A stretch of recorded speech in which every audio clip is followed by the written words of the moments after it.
తెలుగు పదానికి జన్మదినం, ఇది జానపదానికి జానపదం.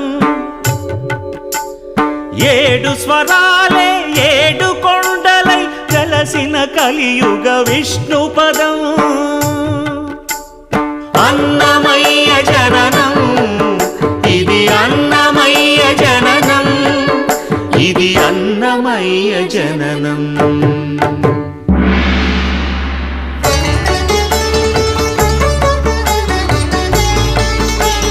హరిషడ్వర్గము తెగ నరికే హరి ఖడ్గం ఇది నందకము. బ్రహ్మలోకమున బ్రహ్మా భారతి నాదాశీసులు పొందినదై.